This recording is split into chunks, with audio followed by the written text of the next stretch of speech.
Buenos días, buenas tardes, buenas noches, según el momento que estén mirando. Estamos haciendo hoy una nueva edición de La Herramienta que es el noticiero gremial de AFUR. Y hoy vamos a entrevistar a Alejandra Bittencourt, que es de la Coordinadora por Palestina y además es del Ejecutivo de ADEOM, que es su militancia más cotidiana, también con la Coordinadora. Y bueno, la idea es, en vista de lo que se ha venido sucediendo en Gaza, hacer saber cuál es hoy en día la situación actual en la Franja de Gaza y en Palestina con todo lo que se ha venido sucediendo en los últimos meses. Bueno, ¿cómo están? Saludos, gracias a FUR, a la herramienta, que una vez más nos pone en voz. Y un saludo a todos los que estén mirando, o vayan a mirar la grabación. De la situación en Gaza. En este momento la, son varios, hay combates a lo largo, desde el norte hasta el sur, que es donde está Rafah, que es donde vienen los ataques más fuertes en estos momentos, pero están habiendo combates en todos lados. Eh, la resistencia palestina ya había avisado que no iba a ser un paseo el ingreso a Rafah, y es un poco lo que está pasando. No está haciendo un paseo para las tropas sionistas, pero a mí me parecía un poco más interesante de hablar más allá de los datos que los vemos en todos lados, ¿no? 45, casi 45.000 muertos entre los de Gaza y Jordania, la cantidad de desaparecidos, más allá de los datos que salen permanentemente por todos lados, poder hablar un poco de qué es lo que está pasando y por qué está pasando esto, ¿no? Hicimos Varias veces hemos intentado, con ustedes hicimos una charla con AFUR, un poco pensando en la perspectiva como clase trabajadora organizada, qué opciones podemos volcar en la solidaridad con la situación actual. Y muchos se preguntan entonces, ¿y cuál es la situación actual? O sea, el conflicto israelí-palestino lo venimos escuchando desde siempre, es algo que hace muchísimo tiempo. Hay gente que dice, bueno, ellos en esos lugares son así, se pelean todo el tiempo. Esto no fue siempre así, es lo primero que hay que aclarar. Esto empezó hace más de un siglo y se profundiza a partir de 1948, que un poco hicimos una marcha el otro día, el 15 de mayo, en conmemoración, pidiendo el alto el fuego, basta el genocidio, pero además pidiendo, conmemorando la Nakba.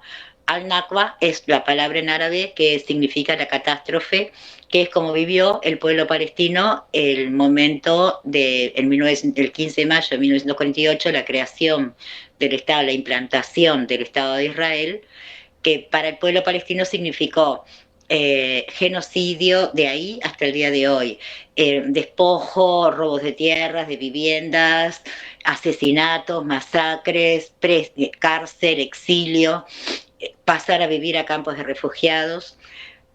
Y eso se ha ido profundizando. Si bien en aquel momento fue un hecho de muchísima violencia, hoy por hoy se ha superado, se ha triplicado las cifras que fueron en aquellos años, ¿no?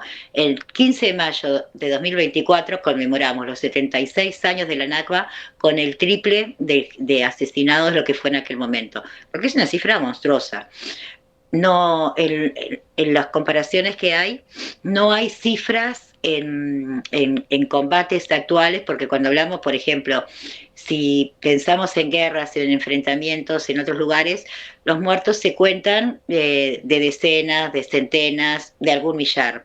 Estas cifras que estamos viendo, y sobre todo lo que involucra a niños, a periodistas, a personal médico, o sea, al pueblo civil, en realidad, es realmente escandaloso. Son los números que ponen los pelos de punta y que de alguna manera han generado esta gran solidaridad a nivel internacional y las repercusiones que tiene la masacre que está habiendo en Gaza. Claro, es interesante el vuelco que le estamos dando capaz que a la pregunta que es no solamente como situación actual, sino como situación en desarrollo y que tiene un desarrollo ya con una profundidad histórica bastante importante y que estamos hablando de que lo que pasa con el genocidio palestino o el desplazamiento palestino, la ocupación de territorios ilegales en Palestina es un proceso de larga data por el Estado de Israel y que aún se sigue profundizando y eso que tú dices ahora. Eh, y qué implica o sea, hoy tú lo que dices es que están, bueno, están en el sur, en Rafah, que eso implica ya prácticamente el barrer la franja de Gaza, si no me equivoco, ¿no? Porque las primeras incursiones no fueron por el sur, sino que por el norte de Israel en la franja de Gaza. Claro, empezaron bombardeando el norte y atacando el norte Ujú. y exhortaban a la gente, los desplazaban, los empujaban hacia el sur, que les decían el ejército sionista, el ejército de ocupación, que allí era el lugar seguro, la zona segura donde no iban a tener riesgos. O sea, los culminaban a desplazarse hacia el sur. Primero fueron hacia el centro de Gaza y luego atacaron el centro y ahí para el sur y ahora están atacando el sur. Rafah es la zona fronteriza con Egipto y allí hay más de 1.400.000 personas en campos de refugiados, hacinados en carpas, en tolderías, en casas derruidas, en lo que encuentran. Ahí están como refugiados de todo el resto de Gaza, 1.400.000 personas y a esas personas es las que ahora pretenden que se desplacen cuando no hay a dónde. Ese es el problema. Claro. Desplazarse a dónde. No, ya no hay dónde ir.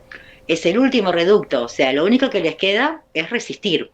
Y creo que ese es un tema que es bastante importante de aclarar un poco en cuanto a estamos muy acostumbrados a leer en la prensa que Israel se está defendiendo del terrorismo de Hamas. Nosotros siempre planteamos que en Palestina hay una situación que está en consonancia con lo que establece el derecho internacional, que es el derecho a la defensa de los pueblos ocupados. Pero el derecho a la defensa y el derecho a la resistencia, por la vía que sea, porque en eso el derecho internacional no hace cuestión de cómo debe ser, sino que cada pueblo, cuando es ocupado, tiene el derecho a pelear como sea para lograr su liberación. Y el derecho a la defensa que tiene ese pueblo, lo tiene el pueblo ocupado, no la potencia ocupante. Israel se arroga el derecho sistemático, ¿no?, de hablar de su derecho a la defensa, cuando en realidad jurídica, a nivel del derecho internacional, no existe el derecho. Es Ujú. como que el ejemplo, a ver, un ejemplo, cuando la guerra de Vietnam, una guerra muy grande que todos, o a algunos les tocó vivir, otros las conocemos por la historia, Estados Unidos sostuviera que bombardeaba con napalm las aldeas vietnamitas porque se estaba defendiendo. Es así de absurdo lo que está pasando en Israel con la ocupación israelí en Palestina. Ocupan un territorio y además cuando los atacan argumentan que tienen el derecho a defenderse. Eh, Eso es a grandes rasgos la situación que hay en términos generales en Palestina. Actualmente en Rafah han estado bombardeando, hay combates, ya no han hecho el ingreso terrestre tan mencionado y tan publicitado, y han hecho incursiones terrestres. Hubieron una cantidad de muertos por el lado palestino, por supuesto, mueren como moscas con los bombardeos, pero también por el lado israelí. Eh, los palestinos están como en su último refugio, ¿no? Peleando lo último que les queda de refugio y ya no hay a dónde ir.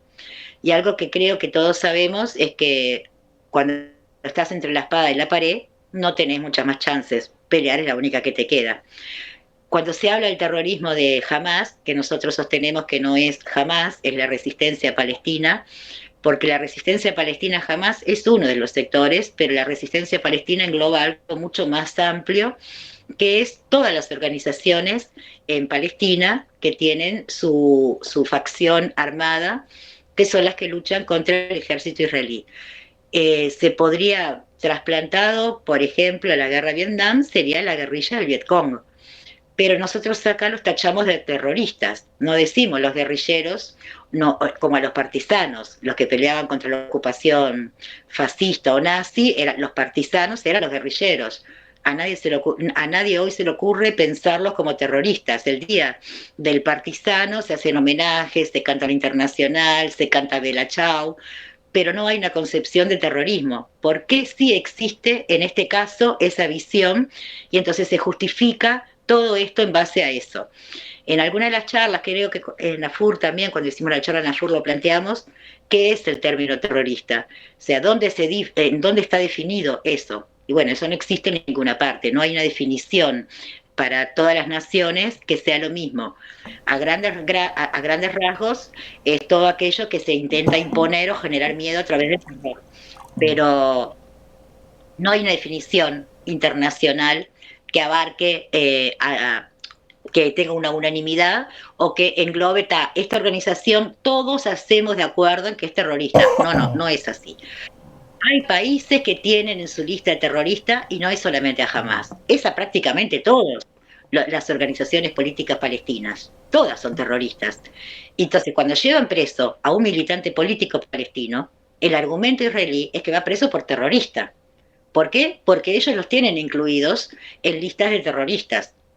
Entonces hay como una narrativa que nos quiere convencer, o hasta ahora ha convencido a mucha gente, o ha dejado la duda de cuál era el problema. Y nunca se enfocó desde la mirada de que es un pueblo luchando por su liberación. ¿Y por qué crees que ese discurso se transforma en algo tan hegemónico o parece tan legitimado? Bueno, creo que eso tiene muchos orígenes. Uno de ellos es en el seno de la izquierda, como el discurso del sionismo, lo que se le llamó el sionismo de izquierda, vinculado a las corrientes socialistas, cuando en los orígenes del Estado de Israel, en que emigraban y formaban los kibbutz. Los kibbutz en el imaginario se trasladaron como una experiencia socialista de comunidad agrícola, donde era casi que el paraíso en la tierra, donde todos compartían el pan, la sociedad del pan y las rosas. La realidad es muy distante de eso. La realidad es que cada kibutz era un asentamiento ilegal, era una colonia, una avanzada colonial y estaba hecha sobre territorio palestino. Por eso es que la ONU no reconoce los asentamientos israelíes, pero bueno, estábamos con otro tema. El por qué. Uno de los elementos fundamentales es que en la propia izquierda ha calado muy hondo esa idea, entonces es muy difícil, estuvo siendo muy difícil poder romper con esa lógica de que la víctima son los sionistas. Los sionistas son los que llevan la modernidad, los que llevan la democracia, a tribus fanáticas, fundamentalistas. O sea, es un poco la visión que los europeos tenían de los indígenas americanos cuando desembarcaron acá, ¿no? De los pueblos Sí, originarios. sería lo que la Esto, antropología llama etnocéntrico, etnocentrismo. ¿cómo? Estás hablando de un aspecto etnocentrista. Completamente. Porque, Exactamente. porque Eurocentrista, me eh, llamó mucho la atención que en última instancia, ahora en lo que es la propaganda que hubo hace poco respecto a las cuestiones de Palestina o la última marcha que se realizó, como un conocido comunicador se refería sobre Occidente o barbarie, ¿no? bueno, es una visión eurocentrista, es exactamente así como lo planteás, pero no es solo, o sea, la visión eurocentrista, ¿cuál es? Es una visión capitalista imperialista.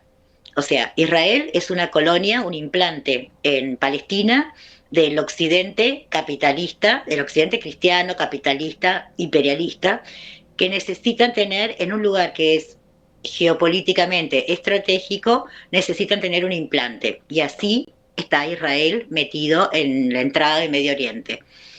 Y una consulta Creo que respecto de las corrientes, ¿no? ¿Tú crees que esa implantación de ese modelo discursivo solamente de las corrientes que se le podrían llamar que tú le decías de socialdemócratas? no, no, no, no, no, yo creo que caló en los partidos comunistas, en los partidos socialistas, a nivel internacional, en todas partes, caló muy hondo eso. O sea, era una sensación de que el kibutz era la tierra prometida no en el sentido que la promulgan religiosamente, sino en el sentido de la aspiración de, del lugar ideal donde convivir armoniosamente una sociedad sin clases, eran comunidades básicamente. Entonces, eso caló muy hondo, pero y después de eso, toda la industria que hay en torno al holocausto llevado adelante por los nazis en la Segunda Guerra Mundial generó una idea de pueblo víctima, cuando, sin ninguna discusión, que son un pueblo víctima en cuanto al holocausto nazi, eh, no hay nada que justifique, o sea, que eso mismo que vivieron y por lo cual recibieron empatía, simpatía y apoyo de la humanidad, ahora lo están haciendo con el pueblo palestino. El que es lo mismo que ahora están haciendo con el pueblo palestino fue una de las cosas que costó mucho que se empezaran a entender. Se necesitó una barbarie del tamaño de la que está pasando en este momento para que se empezaran a abrir los ojos, y así todo no se logran a nivel internacional de los gobiernos los pronunciamientos suficientes para detener esta barbarie. La ONU ha sacado resoluciones de todo tipo, hasta de alto el fuego, y sin embargo Israel es como Plin, ¿a mí qué? ¿Qué me venís a contar? Yo soy el pueblo sufrido, no tengo nada que responder ante nadie, hago lo que me parece.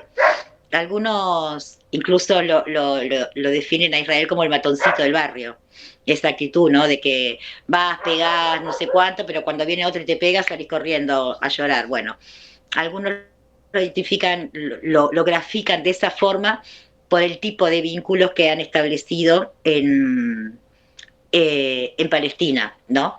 Va un colono, le roba las ovejas, cuando los palestinos intentan recuperar algo, cae todo el ejército. Eh, no se mueven de esa manera, porque es una ocupación, entonces se mueven a través del ejército en los territorios ocupados. No sé Bien. si más o menos te contesté lo que me preguntabas. Sí, sí, sí. Y desde la solidaridad internacional, y sobre todo desde Uruguay, ¿qué acciones se han venido llevando desde que se ha abierto bueno, que se ha profundizado más que abierto el conflicto, porque siempre estuvo abierto? Claro. Bueno, la primera reacción fue una convocatoria para comenzar a juntarse y sacar una marcha que fue en octubre. Inmediata, a partir de ahí hasta ahora ya se han hecho, creo que esta es la cuarta marcha, me puedo estar comiendo alguna, ojo, que soy Ajá. media desmemoriada, pero a la vez se han estado haciendo charlas, desembarcos, desembarcos tipo llegar a una feria con mesita, pin, pegotines, volantes, recorrer, repartir, conversar con la gente, performance, se han hecho en Tres Cruces, en el Callejón de la Universidad, eh, cuestiones que atraen la mirada para sensibilizar sobre lo que está pasando. Por ejemplo, una de las performances era, en un momento suenan ruidos de helicópteros y enseguida bombas. La Bien. gente se acuesta y se tapa con una especie de sudario, una sábana, no me acuerdo cómo se llaman esas cosas que le ponen a los muertos por arriba. Y se tapan con eso. Y había gente que decía, cuando terminaba la performance y se levantaban, se invita al público a participar, y había gente que decía que en ese momento, de ojos cerrados y escuchando los bombardeos, que por unos segundos se sentían en un estado de debilidad, indefensos por completo, como desnudos ante el mundo en ese instante, ¿no? Entonces eso a uno lo hace pensar en cómo se puede sentir gente que está en esa situación, no un segundo haciendo una performance para sensibilizar, sino eh, como vida cotidiana, a toda hora del día, durante todo el día, a esta altura durante 6 meses casi, pero además esto se ha repetido en otros momentos. O sea, ¿cómo vive y en qué estado están las personas que viven así constantemente? Eso es un poco el intentar sensibilizar.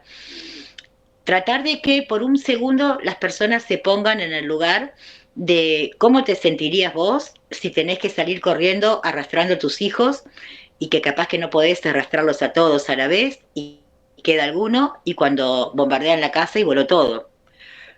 Es una situación de desesperación, de angustia. Las entrevistas que hay con gente en los hospitales, en las calles, es la angustia que trasladan, es impresionante, pero a la vez nos han dado al mundo entero un ejemplo de resiliencia, que se usa tanto ahora. A mí no me gusta mucho la palabra, pero eh, es una cosa, hasta el día de hoy, cuando empezó esto, el 8 de octubre, Israel planteaba que iba a entrar y arrasar con todo. Hace casi 6 meses de que entraban y arrasaban con todo. ¿Cómo el pueblo palestino, no, o sea, no pueden decir que todo el pueblo palestino es Hamás, que ahí ese es un problema? No es todo el pueblo palestino Hamás. Hay otras corrientes, hay otras convicciones políticas, hay otras organizaciones, y hay gente que no está en ninguna. Pero Ujú. hay todo un pueblo que está sufriendo ese castigo brutal, y si no le dejan más remedio, los enfrentan. Es lo que está pasando en Rafah. Claro. También es un poco cómo también esas organizaciones de alguna manera tienen respaldo por ser la defensa en el campo militar de la población de la Franja de Gaza, ¿no? En, en Gaza está Hamas, que es Mm, el último gobierno electo que hubo en sí. Gaza, pero además están las facciones militares, las brigadas Al-Qassam, que son Ujú. las de Hamas, y hay otras brigadas con fuerza en Gaza. La más fuerte es la de Hamas, por supuesto, pero de las otras organizaciones también hay.